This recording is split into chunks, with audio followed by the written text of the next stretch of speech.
नमस्कार दोस्तों, स्वागत है आज के पॉडकास्ट में। आज हमारे साथ हैं दो विशेष मेहमान, प्रोफेसर पीके दसोड़ा जी, वाइस चांसलर मंगलायतन यूनिवर्सिटी, जो राजस्थान पब्लिक सर्विस कमीशन के फुल टेन्योर मेंबर रहे हैं और मल्टीपल यूनिवर्सिटीज को लीड कर चुके हैं, और brigadier Sumervir Singh ji, Indian army veteran and registrar, जिन्होंने 33 से भी ज्यादा साल एजुकेशनल लीडरशिप आर्मी के अंडर दी है। Indian military academy, college of military engineering और army educational corps training centre जैसे प्लेटफॉर्म पर अपना योगदान दिया है। अब 2020 से मंगलायतन यूनिवर्सिटी के रजिस्ट्रार के रूप में अपना योगदान दे रहे हैं। तो चलिए शुरू करते हैं आज का ये खास पॉडकास्ट और स्वागत करते हैं हम आप दोनों ही मेहमानों का। सर, बहुत बहुत स्वागत है आपका आज के हमारे पॉडकास्ट में। कैसे हैं आप दोनों? बिल्कुल ठीक है, बहुत अच्छे। तो सर, सबसे पहले आपसे मेरा सवाल है ये कि ऐसा क्या आपके लाइफ में वो मोमेंट था जब आपने सोचा कि एजुकेशन और लीडरशिप ये मुझे इंस्पायर करती है? मुझे लगता है कि जिस वक्त मेरे पेरेंट्स ने मुझे नर्सरी क्लास में एडमिशन कराया था, वही मोमेंट था जिससे शिक्षा से मेरा जुड़ाव हुआ आज तक चल रहा है जी। उस जुड़ाव को मैं कैसे छोड़ूं? और लीडरशिप क्वालिटी से? लीडरशिप तो जब से हमने कोई स्वतंत्र निर्णय लेकर के काम करना शुरू किया बचपन में भी, और उसमें सफलता मिली, तब से लीडरशिप क्वालिटी है। सही बात है। लेकिन ये कि आप इस चीज को प्रोफेशन में लाना चाहते हैं, आप इस चीज को और आगे एक लेवल और ऊपर लेके जाना चाहते हैं। निश्चित रूप से जो गुण है वो गुण तो प्रोफेशन में भी आएगा, प्रोफेशन के इतर भी आएगा। जीवन का गुण है वो, केवल प्रोफेशन का नहीं है। जो जीवन का गुण है वो जीवन के सभी आयामों में रहेगा, और जब सभी आयामों में रहेगा तो उसके उन्नयन के साथ ही स्वयं का उन्नयन भी होगा और समाज का उन्नयन भी होगा। तो आपके लिए लीडरशिप इन एजुकेशन का क्या मतलब है फिर? एजुकेशन, लीडरशिप में और leadership in education, leadership for education, leadership with education, इनमें सब में बहुत अंतर है जी। आप क्या जानना चाह रहे हैं?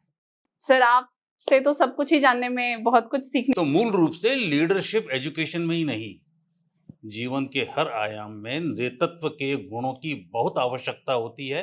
यदि नेतृत्व के गुण नहीं है तो व्यक्ति फॉलोवर बनता है, पिछलग्गू बनता है, और वो पिछलग्गू खुद का भी नुकसान करता है, समाज का भी नुकसान करता है। एक अच्छा नेतृत्व देने वाला व्यक्ति किसी नेता के साथ भी रहता है, नेतृत्व करने का अनुगामी भी बनता है, और अपने अनुगामियों को नेतृत्व भी प्रदान करता है। तो यह तो एक आवश्यक गुण है, जीवन में हर जगह होना चाहिए, शिक्षा में भी होना चाहिए। तो आपको लग रहा है कि अभी हमें अब लीडर्स क्रिएट करने की ज्यादा जरूरत है? निश्चित रूप से मैंने एक बात बहुत ही बारीकी से कही, आपको ध्यान में आ गई होगी, कि ऐसा लीडर जो अपने लीडर का भी अनुगामी हो और अपने अनुगामियों का भी लीडर हो, तो ऐसे तो हमें तैयार करने ही चाहिए हमेशा।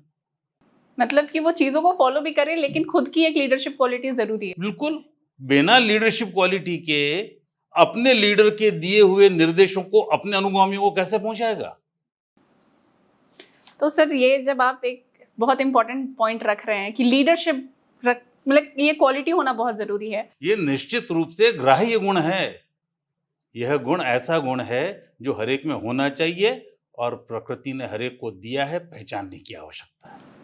ये बहुत जरूरी बात है सर, कि है सबके अंदर, बहुत लोग समझ नहीं पाते हैं उस चीज को। तो अगर ये स्किल जरूरी है, तो आज के समय में हायर एजुकेशन में आपको सबसे बड़ी खामी क्या लगती है? शिक्षा के अंदर यदि अगर आप ठीक तरह से चिंतन करेंगे तो ये एक सतत प्रक्रिया है, इट्स अ कंटिन्यूअस प्रोसेस। खामियां जब तक आप इसकी एनालाइज करते जाएंगे आपको नजर आती जाएगी। एक खामी देखेंगे, 1000 खामियां नई नजर आएगी, और उनमें उन्नयन ला करके उनको सुधार करने का एक सतत प्रक्रिया है जो अनादिकाल से चल रही है और आगे भी चलती रहेगी। बिल्कुल सर। सर, मैं आपसे जानना चाहूंगी कि आप वाइस चांसलर है मंगलायतन यूनिवर्सिटी में, तो आपके हिसाब से एक मॉडर्न वाइस चांसलर की क्या एसेंशियल क्वालिटीज होनी चाहिए? आपका प्रश्न थोड़ा कंफ्यूज करता है। क्या वाइस चांसलर मॉडर्न और पुरातन होता है क्या? ऐसा कोई आप बताइए। मैं जानना चाहूंगी कि ऐसा कोई डिफरेंस है क्या, कि अभी आज के जमाने के कुलपति अथवा कुलगुरु न तो मॉडर्न होता है न पुरातन होता है, वो एक दायित्व होता है जी। और दायित्व वर्तमान परिस्थिति के अंदर श्रेष्ठतम आउटपुट देने के लिए उनके पास क्या शैक्षिक योजनाएं हैं जो विद्यार्थियों को पर लागू कर सके और विद्यार्थियों को एक श्रेष्ठ नागरिक के रूप में, विषय के ज्ञाता के रूप में उपलब्ध करा सके समाज को, ये उसका दायित्व है जी। अब वो मॉडर्निटी इसमें कहाँ आई, मुझे अभी भी समझ में नहीं आया। मतलब कि ऐसा कुछ है कि उस वक्त के रिस्पॉन्सिबिलिटीज अलग थे, अब के अलग हो रहे हैं स्टूडेंट्स। जिम्मेदारियां सदैव समाज की स्थिति को सामने रख करके तय की जाती है, और समाज की स्थिति एक बदलती रहती है। परिवर्तन एक चिरंतन प्रक्रिया है, परिवर्तन को आप रोक नहीं सकते। और जब परिवर्तन होता है तो परिवर्तन के साथ साथ आपको अपने सोच में भी परिवर्तन लाना पड़ता है। यह एक सामंजस्य बैठाना पड़ता है। वह परिवर्तन देश काल परिस्थिति के अनुसार होता है, और उस परिस्थिति के अनुसार एक फ्यूचरिस्टिक दृष्टिकोण सामने रख करके, भविष्यवेता का दृष्टिकोण सामने रखते हुए योजनाएं बनानी पड़ती है, और उनका क्रियान्वयन किया जाना चाहिए। कुल मिलाकर के यदि तैत्तिरीय उपनिषद की हम ध्यान दें तो वहां पर दीक्षा देने के समय के ऊपर कुछ बतलाया गया है, और वह बतलाया गया, वह इतना सार्थक बतलाया गया है कि उस उपनिषद के रचयिता ने, ऋषि तैत्तिरीय ने से लगा करके आज तक, यदि हम अपने कन्वोकेशंस को, दीक्षांत समारोह को ध्यान में रखें, तो वही मैसेज कन्वे किया जाता है। मातृ देवो भव, पितृ देवो भव, अतिथि देवो भव, राष्ट्र देवो भव। और इनको जब देवता के समान माने तो उनकी सेवा के लिए, समाज की सेवा के लिए ये भारत है। और भारत ने जो कंसेप्ट दिए हैं, जो संबोध दिए हैं, वे संबोध सर्वकालिक हैं, किसी एक समय के लिए नहीं है। हम विश्व बंधुत्व की बात करते हैं, सर्वे भवन्तु सुखिनः की बात करते हैं, तो ये क्या किसी मॉडर्न या पुरातन की बात हुई क्या? ये हमारी शिक्षा सदैव व्यक्ति के सर्वांगीण विकास के लिए होनी चाहिए, और वो विकास निश्चित रूप से समाजोपयोगी हो, समाज को सकारात्मक दिशा में ले जाने वाला हो। ऐसा विकास करने के लिए एक कुलगुरु का दायित्व है, और उसको ठीक तरह से निभाए, इस बात की उससे अपेक्षा है। तो सर ऐसा है क्या कि कोई स्ट्रेटजीज में चेंज आया है ड्यू टू स्टूडेंट्स का? अब सोसाइटी चेंज हो रही है, अब स्टूडेंट्स का माइंडसेट चेंज हो रहा है, तो इस वजह से क्या आप लोगों को कभी अपने स्ट्रेटजीज चेंज करने पड़ते हैं? मैंने पहले ही कहा कि चिरंतन प्रक्रिया है परिवर्तन। तो वो क्या? विद्यार्थियों का भी माइंडसेट चेंज हो रहा है, तो शिक्षकों का भी हो रहा है, समाज का भी हो रहा है, तो उसमें स्ट्रेटेजीज भी बदलती जा रही है। पहले हम मोबाइल अथवा इंटरनेट को काम में नहीं लेते थे शिक्षण में, आज काम में ले रहे हैं। ये तो आवश्यक है, कंटिन्यूअस अपडेशन होना चाहिए। नॉलेज जो नई चीज आ रही है वो हम ला रहे हैं। अब NEP 2020 को हम ध्यान रखें उच्च शिक्षा के अंदर, तो क्या भारत की शिक्षा नीति के अंदर पहली बार भारत केंद्रित शिक्षा नहीं हो रही है? पहले भारत में शिक्षा थी, अब शिक्षा में भारत है। ये अंतर है। बहुत बड़ी बात कह दी सर आपने। तो अब शिक्षा में भारत है या भारत में शिक्षा है, तो क्या ये जो भारत का एक मेजर पार्ट है, रूरल हो गए या सेमी अर्बन हो गए, उन लोगों की एक्सेसिबिलिटी के लिए क्या इनिशिएटिव्स ले रहे हैं आप लोग? आप मंगलायतन विश्वविद्यालय की बात कर रहे हैं? जी सर। तो बहुत सार्थक और जिसे कहें कि मजबूत कदम हमने बढ़ाया है। हमने ऑनलाइन टीचिंग शुरू की है, ऑनलाइन स्टडीज शुरू की है, डिस्टेंस एजुकेशन शुरू की है हमने। तो ये सामान्यतः एक विश्वविद्यालय के अंदर जो रेगुलर स्टूडेंट्स होते हैं उनकी एक सीमित संख्या होती है संसाधनों के कारण से, पर ऑनलाइन में हजारों विद्यार्थी आ जाते हैं। अभी हजारों विद्यार्थी हमारे ऑनलाइन शिक्षण प्राप्त कर रहे हैं, तो ये बहुत बड़ा परिवर्तन है। और देश की उन चुनिंदा विश्वविद्यालयों में से मंगलायतन विश्वविद्यालय एक है, जहाँ पर हजारों विद्यार्थी आज की तारीख में ऑनलाइन टीचिंग ले रहे हैं और अनेक विषयों में ले रहे हैं।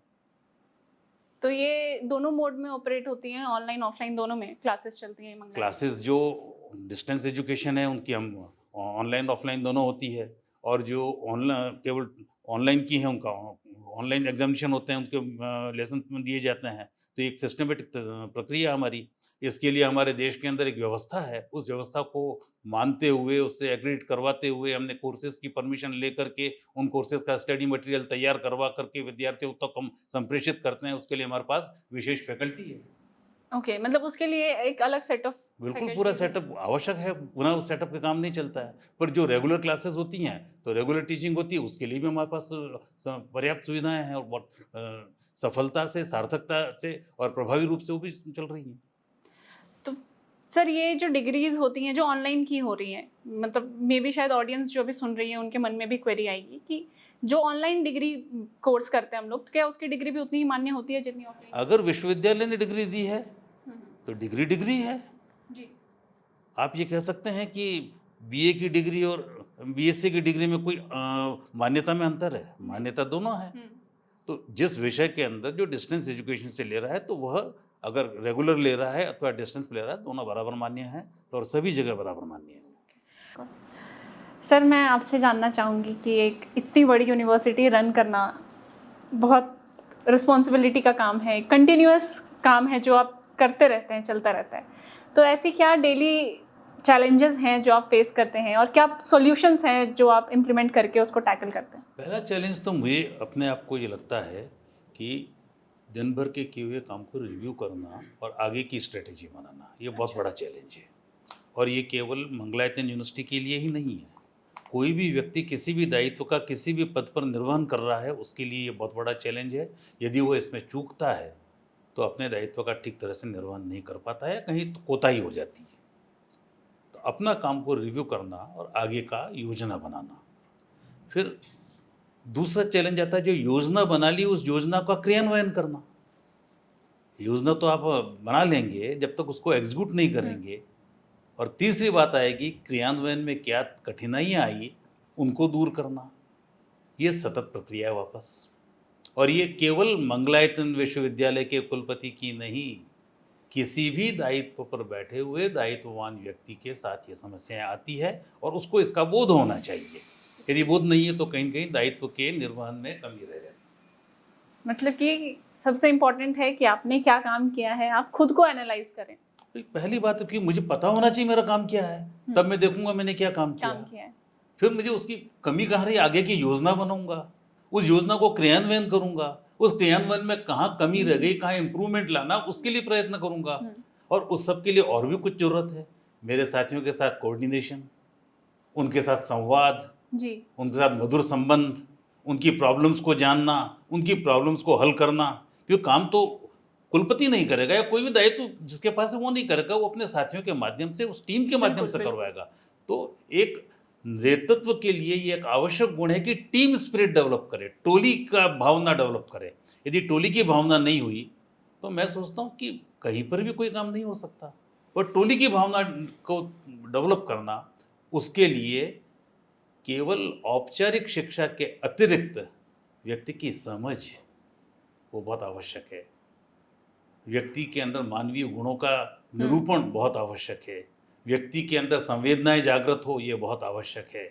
एक संवेदनशील प्राणी किसी की तकलीफ समझ करके उसका हल निकालने की बात कर सकता है। यदि संवेदना शून्य कोई व्यक्ति हुआ तो कैसे दायित्व का निर्वहन होगा? उसे तो सामने वाले की प्रॉब्लम्स ही नहीं समझ में आएंगी। ठीक बात। तो सर ये जो आपने कहा कि टीम स्पिरिट होना चाहिए या एक कनेक्शन होना चाहिए अपनी टीम के साथ, तो क्या ये कनेक्शन आपका अपने स्टूडेंट्स के साथ भी होता है? मैं अपने विद्यार्थी ही नहीं, मैं प्रयत्न करता हूँ, ये तो वो बतलाएंगे।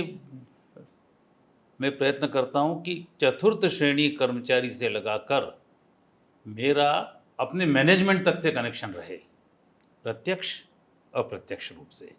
क्योंकि हर एक से आप 4-4.5 हज़ार विद्यार्थियों से सबसे तो नहीं मिल सकते, पर उनकी समस्याओं का आपको पता रहे, उनकी भावनाओं का पता रहे, वो क्या अपेक्षाएं करते वो पता रहे। और विश्वविद्यालय के अंदर विद्यार्थी क्या अपेक्षा करेगा? वो ये तो अपेक्षा नहीं करेगा कि जुलूस निकालना है, नहीं। वो अपेक्षा कक्षाएं ठीक तरह से चले, अच्छे टीचर आएँ, पुस्तकें पुस्तकालय में उपलब्ध रहे, पाठ्यक्रम समय पर पूरा हो, परीक्षाएं विधिवत हो, परीक्षाओं का परिणाम ठीक समय पर निकले, उनके जो सीखा है वह व्यावहारिक ज्ञान जीवन में काम आए, उनके व्यक्तित्व के समग्र विकास के लिए अन्य गतिविधियां संचालित हो। जैसा कि अभी हमारे कुल सचिव महोदय ने बताया, अनेक प्रकार की गतिविधियों का संचालन होता है और वो गतिविधियां हमारे शिक्षक गण अपने शैक्षिक दायित्व का निर्वहन करते हुए अतिरिक्त रूप से निर्वहन करते हैं, तो उनकी संभाल भी आवश्यक है। तो ये सारा उसका पार्ट है। छात्रावास को देखना, विश्वविद्यालय के अंदर जब विश्वविद्यालय के परिसर में कोई प्रवेश करता है तो वहाँ प्रवेश द्वार पर जो हमारा संतरी बैठा होता है, वो जब उसका नाम पूछता है, कहाँ जाना है, कैसे जाना है, उसका व्यवहार कैसा हो, ये भी हमारा दायित्व है ठीक तरह से देखना।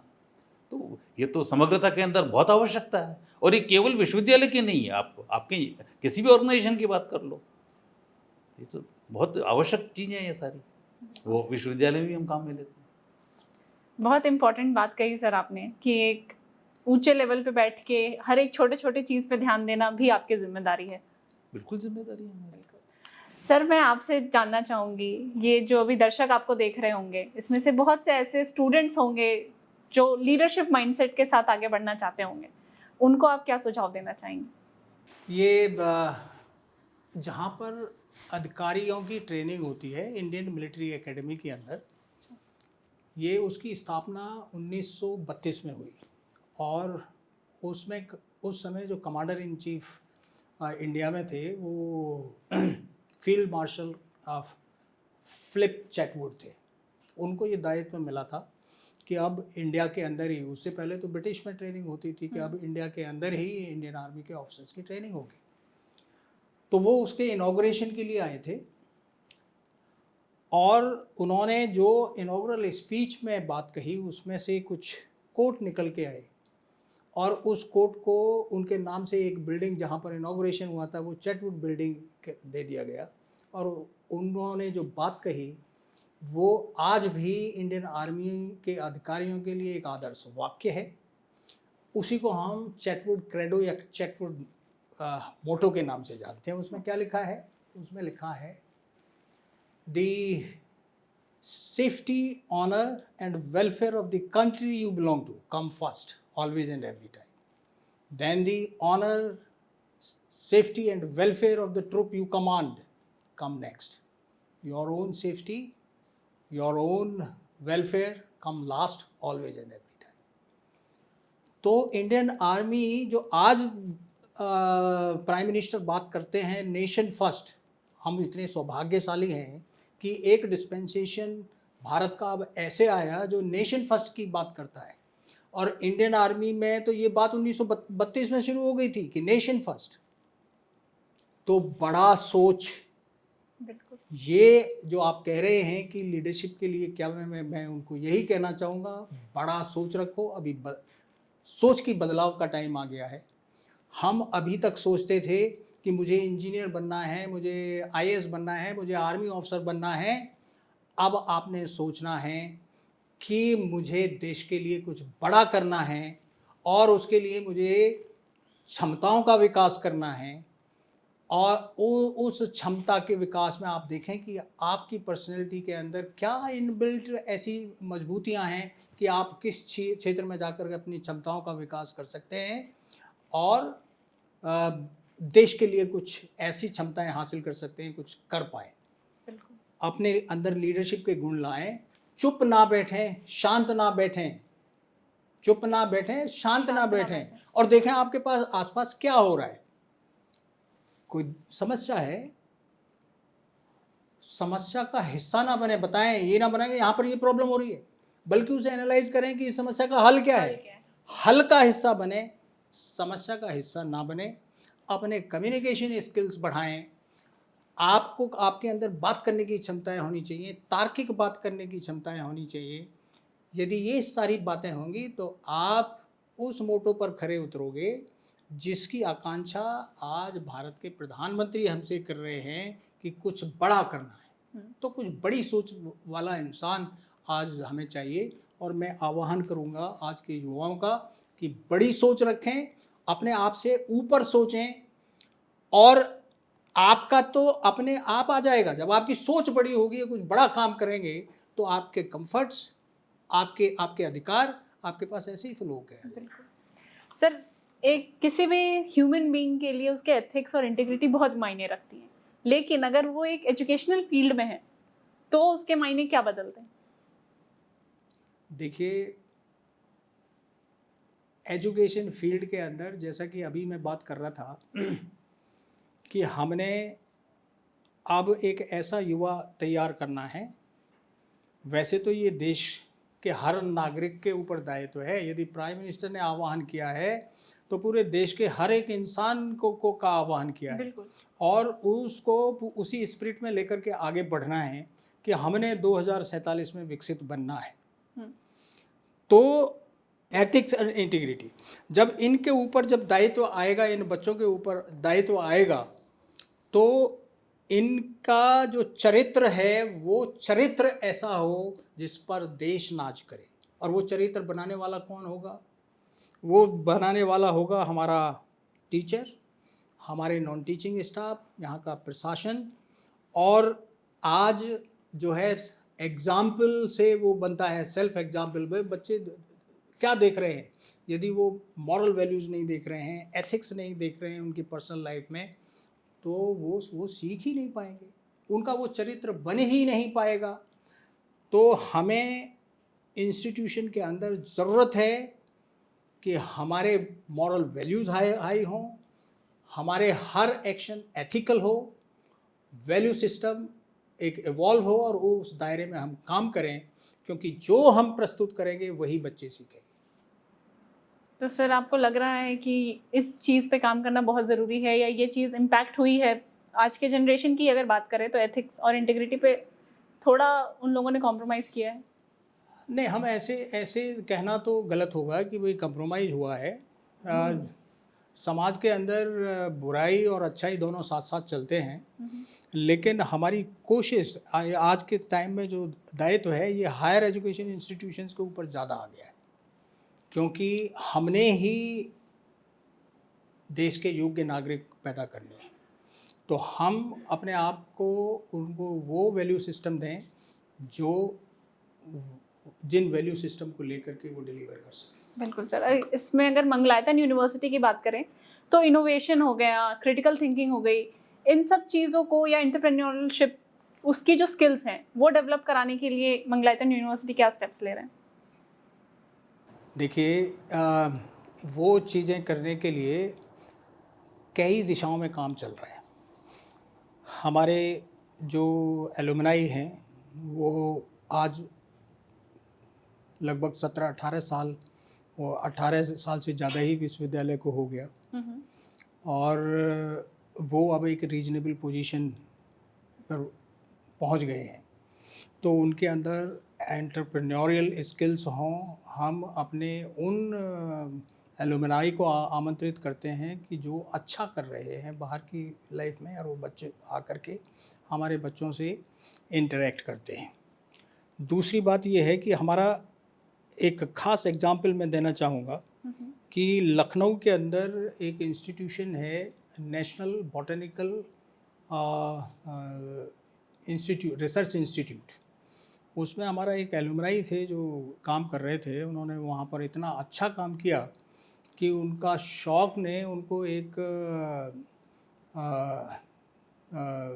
MSME टाइप की एक इंस्टीट्यूशन उन्होंने शुरू कर दी, और वो भी इतना अच्छा कर रही है। वो प्लांट टिश्यू कल्चर के ऊपर काम कर रहे हैं, और वो हमारे बच्चों को आमंत्रित करते हैं। वहाँ हमारे बच्चे जाते हैं और वो वहाँ पर इंटर्नशिप करके आते हैं, और वो यूनिवर्सिटी में आते हैं और बच्चों को बताते हैं कि इस तरह के जो स्टार्टअप्स हैं, इस तरह की सोच आप रख सकते हैं कि ये एक एग्जाम्पल आपके पास है, और भी कितने ही फील्ड ऐसे हो सकते हैं कि आप जिसमें सोच सकते हैं और कुछ नया कर सकते हैं।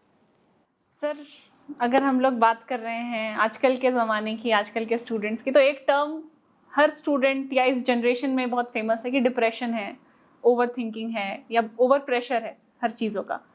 तो यूनिवर्सिटी कैसे टैकल कर रही है इन सब चीज़ों को कि स्टूडेंट का लाइफ बैलेंस्ड रहे, वो लोग पढ़ाई को एंजॉय करें, ओवर स्ट्रेस्ड ना रहें? इन सब के लिए क्या स्टेप्स लेते हैं? थोड़ी सी विमति है आपसे, जी सर। क्योंकि ना तो आज विद्यार्थी इन टर्म्स से फेमिलियर है, ना ये इन टर्म्स को बोलता है विद्यार्थी। ये तो हम उसको पर आरोपित करते हैं। अच्छा, बहुत अंतर है इन दोनों विषयों में। वो डिप्रेशन में है या हम उसे डिप्रेशन में मान रहे हैं, इन दोनों बातों में तो बहुत अंतर है। या वो डिप्रेशन में खुद को नहीं मान रहा है, है तो? वो मैं कह रहा हूँ वो नहीं मान रहा है। He is a free bird, और फ्री बर्ड है, वो डिप्रेशन में नहीं आएगा कभी भी। सवाल ये कि उसको दिशा देने की आवश्यकता है, और दिशा देने के लिए विश्वविद्यालय शिक्षा का केंद्र है। और शिक्षा क्या है, पहले हमें शिक्षा क्या है वो समझना पड़ेगा। एल्बर्ट आइंस्टीन ने शिक्षा को डिफाइन किया है। Education is what?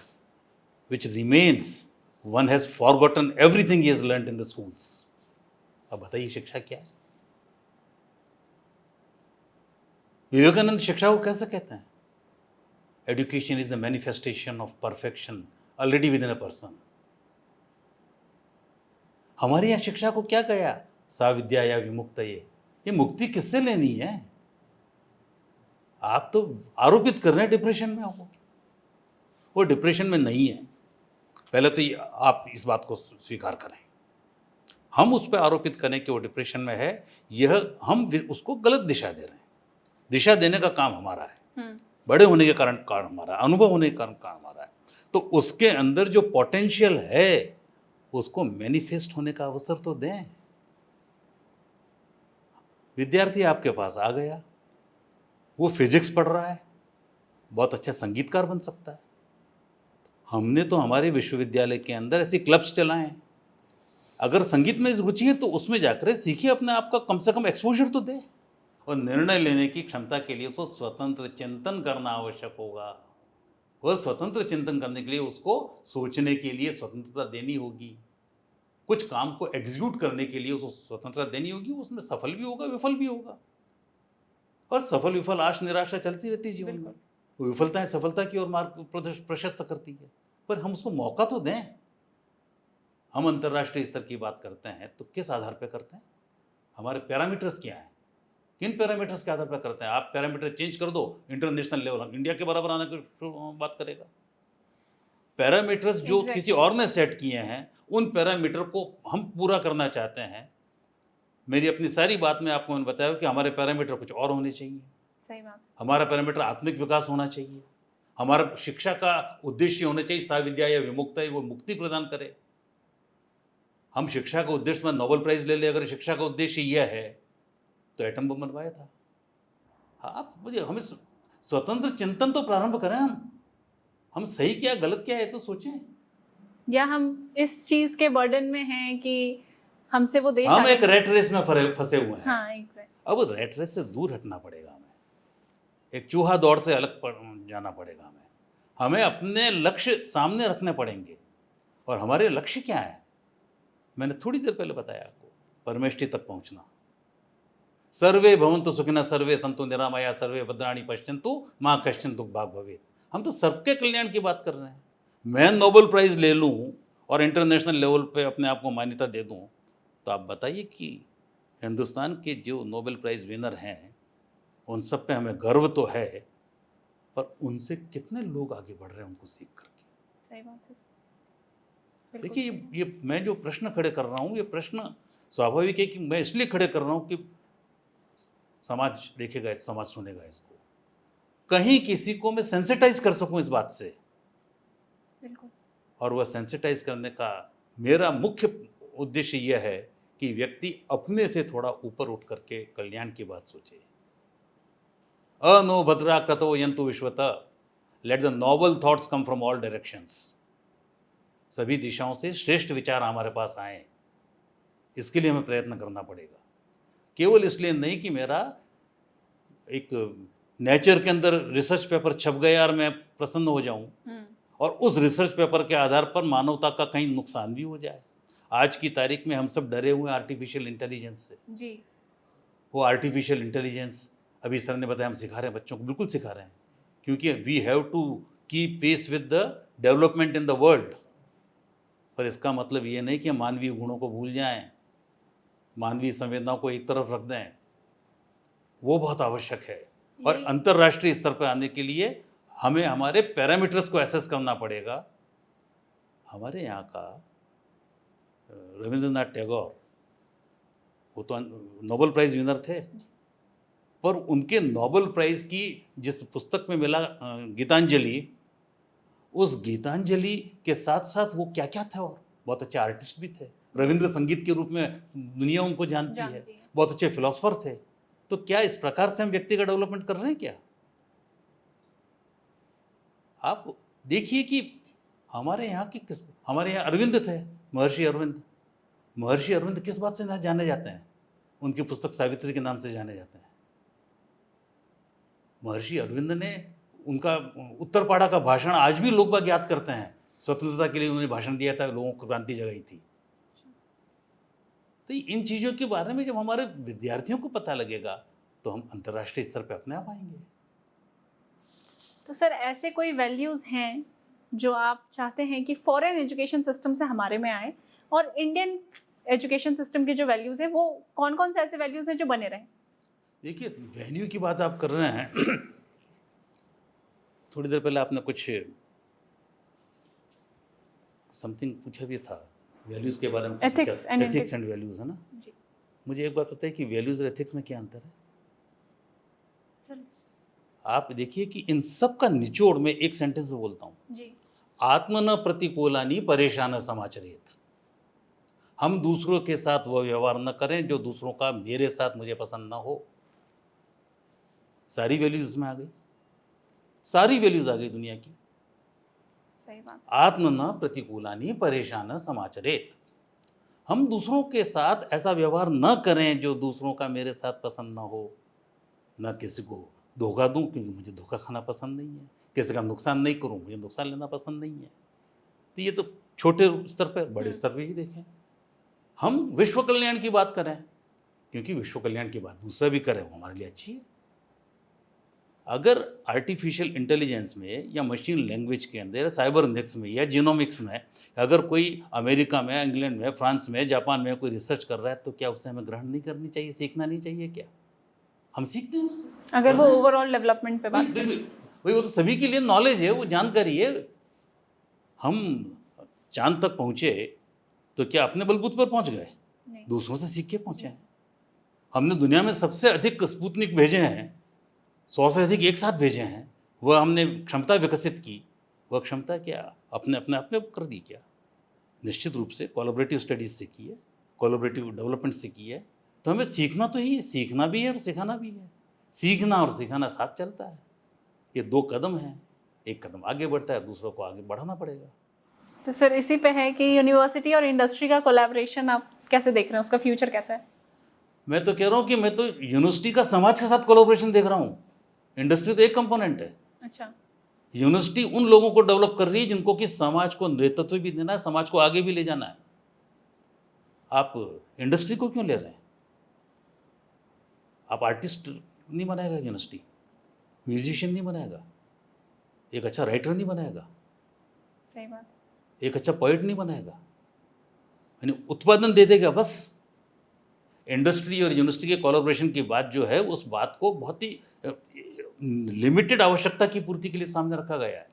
जैसे कि घर में कोई बीमार हो तो उसके लिए खिचड़ी बनाई जाती है ना, तो ये कोलैबोरेशन की बात तो केवल उसी संदर्भ में है। बाकी हमारा तो समाज के लिए श्रेष्ठ व्यक्ति तैयार करना है। तो कोलैबोरेशन भी आज की आवश्यकता है, होनी चाहिए। और हमारा करिकुलम वैसा होना चाहिए, हमारे विद्यार्थी वैसे डेवलप होने चाहिए। किसी एक पर्टिकुलर इंडस्ट्री की नीड क्या है, अगर हम उस नीड का विद्यार्थी तैयार कर सकें, जो वहाँ फुलफिल कर सके, तो निश्चित रूप से अच्छा है, उसको रोजगार मिलेगा, इंडस्ट्री का काम पूरा होगा। पर अल्टीमेटली देश का, समाज का भला हो, वो हमें काम करना है। हमारा अल्टीमेट गोल है सोसाइटी का डेवलपमेंट।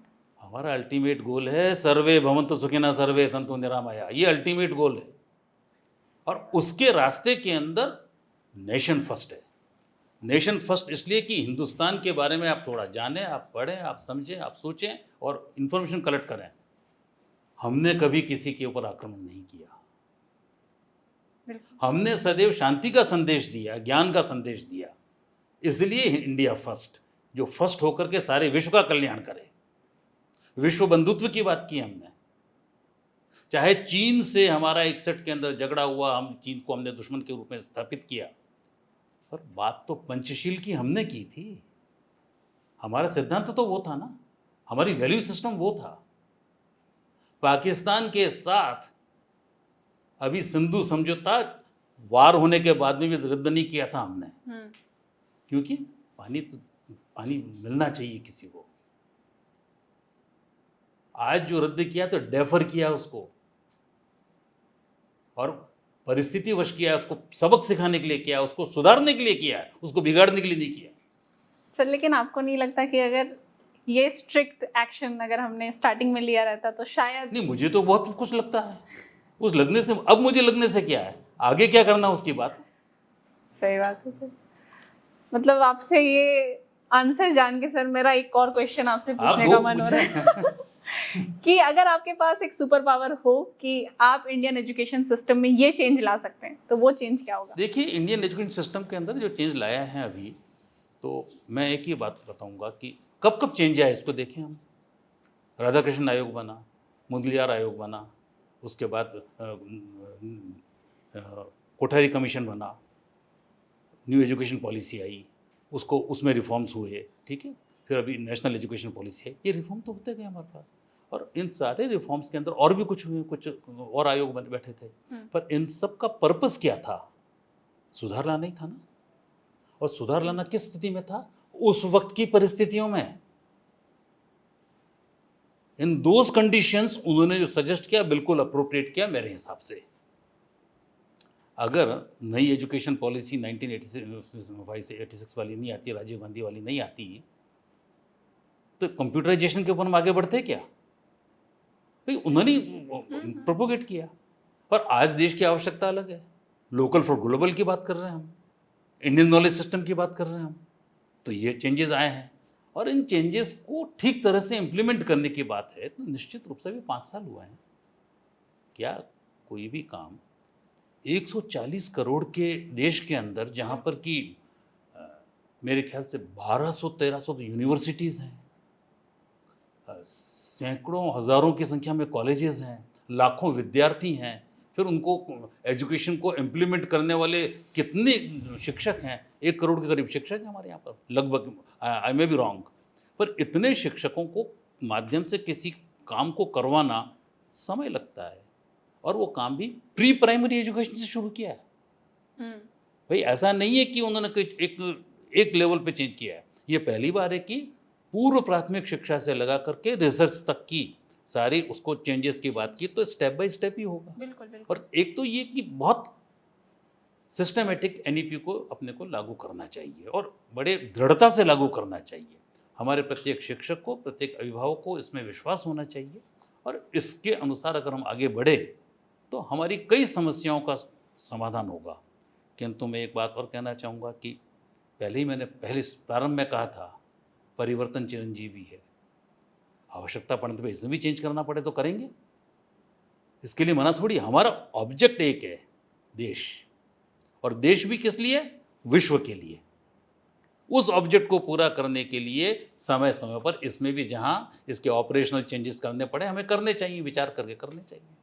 बिल्कुल सर, बिल्कुल सही बात है सर। इन सारी जर्नी में आपके लिए आपकी लाइफ की फिलॉसफी क्या थी?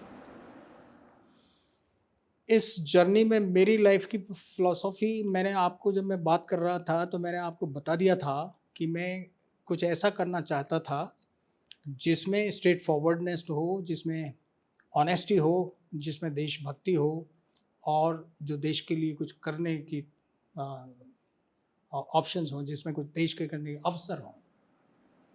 ये आपको कीप गोइंग रखता है हमेशा के लिए? यस।